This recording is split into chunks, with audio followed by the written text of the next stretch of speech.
Inside the Beatleспhere 1. Written by Geoffrey Giuliano. Narrated by Geoffrey Giuliano. That Australia received the Beatles on an unparalleled scale is now history. In fact, no single instance of Beatlemania anywhere came close to the magnitude of the social upheaval which accompanied the Fab's fabled 1964 Aussie tour.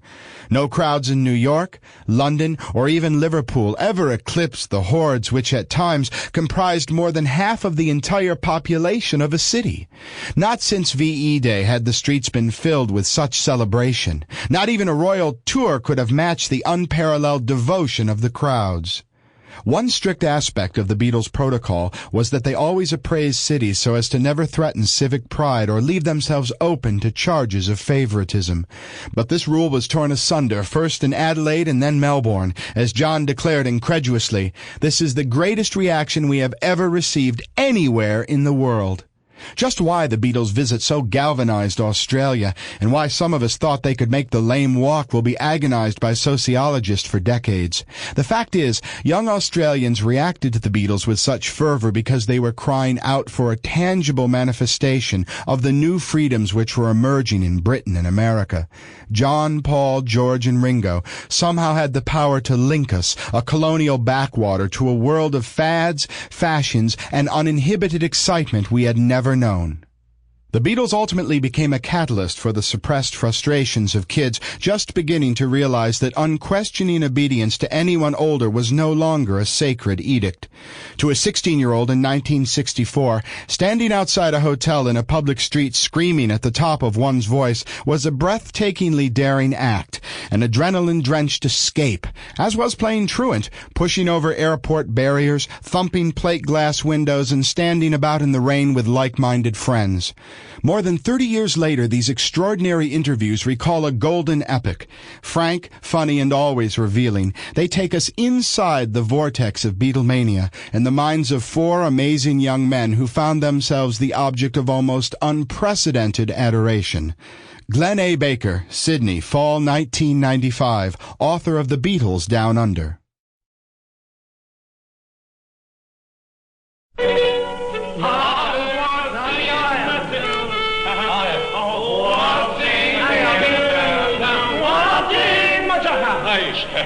Hello, Barry Farber.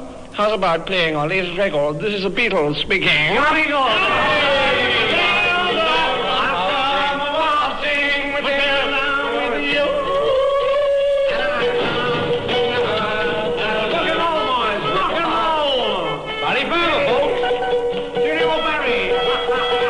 Fellas, how much have you heard about Australia?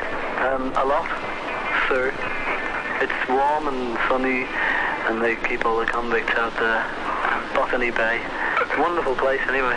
And have you got a message for the teenagers of Australia? Yeah, we'll see you when we get there, we hope. And, thanks for buying all our records. And we're looking forward to the trip. Thank you. Did you hear any Chinese singing? No. To Waltzing Matilda, here are the Beatles. Waltzing Matilda, waltzing Matilda, Matilda with me. Don't ask me what a jumbuck is, I don't know. Oh, we know what a Frank Highfield is, though, don't we? Ah, and this Rolf Harris. Cobber. The kangaroo dance. Cobber. In 24 hours overnight, you've come from summer to winter. How do you think that's going to affect your health?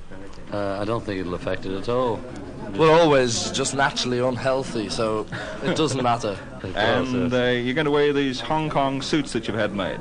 George and I haven't had any made. Haven't you? No, because we're saving up. We read about it in the papers. Oh, you never believe what they write in the papers. Paul's had one, that's all. Yeah, right, he's had two. Our road managers have had one or two. Now, what are you going to do whilst you're in Australia? Play Tiny Kangaroo Dance. Are you going to be able to get out, or are you going to have to be locked in your rooms all the time? Well, we don't really know until we get to wherever we're going. We don't expect to get out anyway. If we do, it's lucky, If we do, it's our lucky. It's our lucky. That same me. You can't go on living in a prison like this all your life. Well, it won't last all our lives, will it? How long do you think it'll last? Well, don't ask me that, but we know it won't last all our lives, so that's enough. And Paul, you bought a Chinese suit.